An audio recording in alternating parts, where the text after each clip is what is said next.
Pemirsa, oknum-oknum tertentu di dalam pemerintahan diduga ingin menggagalkan program PJ Gubernur Papua Barat Daya dengan memperlambat dana beasiswa bagi putra-putri Papua yang tengah membutuhkannya. Kecurigaan tersebut diungkapkan pengamat politik Papua Barat Daya, Otis Kambu. Yang dicanangkan Pak Gubernur ini adalah beasiswa yang bagaimana. Pengamat politik Papua Barat Daya, Otis Kambu, telah secara terbuka mengungkapkan kekhawatiran dan kecurigaannya terkait masalah ini. Kambu yang dikenal sebagai seorang pengamat yang tajam dalam menganalisis dinamika politik lokal telah memaparkan beberapa faktor yang mendukung dugaannya. Salah satu aspek yang mencurigakan adalah perlambatan dalam penyaluran dana beasiswa. Beasiswa ini sangat penting bagi generasi muda Papua untuk mendapatkan akses pendidikan yang layak dan membangun masa depan yang lebih baik. Namun beberapa keluhan telah muncul mengenai keterlambatan pencairan dana beasiswa ini, yang menimbulkan pertanyaan tentang apakah ini disengaja atau hanya masalah administratif biasa. Dia menyarankan agar pemerintah daerah membuka akses yang lebih baik kepada publik untuk mengawasi dan memeriksa aliran dana ini. Hal ini akan membantu menghindari terjadinya praktik-praktik yang tidak sah dan memastikan bahwa dana beasiswa yang seharusnya digunakan untuk kepentingan pendidikan anak Papua tidak terhambat. Beasiswa yang dicanangkan Pak Gubernur ini adalah beasiswa yang bagaimana membuat anak-anak Papua itu bisa tertolong.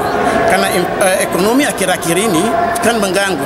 Artinya orang-orang kan tidak ASN, mereka orang tua sebagian besar ASN atau petani, daya beli menurun. Mereka berharap Pak Gubernur itu sudah bisa mengeluarkan itu lebih cepat. Karena mereka berharap Pak Gubernur itu bisa memerintahkan dinas terkait seperti keuangan itu memproses itu jauh lebih cepat. Karena mahasiswa akhir-akhir ini adalah mahasiswa yang sekarang terdiri dari skripsi, tugas belajar, mahasiswa yang akhir-akhir semester, mahasiswa yang praktek di kedokteran atau di teknik. Ini kan yang butuh dana cukup besar.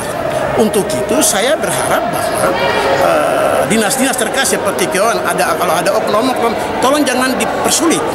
Karena kalau Anda persulit, Anda menghambat orang Papua, Anda menghambat sumber daya manusia Papua, Anda membunuh karakter orang Papua untuk maju ke depan.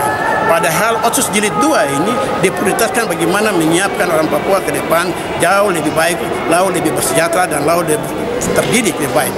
Itu yang diharapkan. Program Pak Gubernur ini harus direspon dinas-dinas terkait.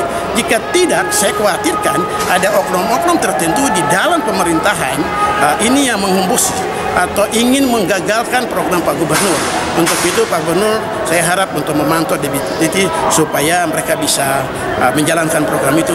Jangan tunggu lama, jangan tunggu mereka DO, jangan tunggu mereka. Tapi prosesnya itu harus berjalan lebih baik supaya masyarakat bisa menerima, mereka bisa tanggung jawab. Karena 5 program itu termasuk program beasiswa ini, 5 program Pak Gubernur. Terima kasih. Ke depan. Selain itu, Kambu juga menyoroti perlunya lembaga pengawas independen yang dapat memeriksa penyaluran dana beasiswa dengan cermat dan menyelidiki setiap indikasi penyalahgunaan dana. Meskipun kecurigaannya masih dalam tahap penyelidikan, penting untuk memastikan bahwa dana beasiswa di Papua Barat Daya dikelola secara adil dan transparan. Masyarakat Papua memiliki hak untuk mendapatkan pendidikan yang berkualitas, dan upaya apapun untuk menggagalkan program ini harus ditangani dengan serius. Jangan tunggu lama, jangan tunggu mereka DO. Semi Venjalang, CWM Channel. Supaya masyarakat bisa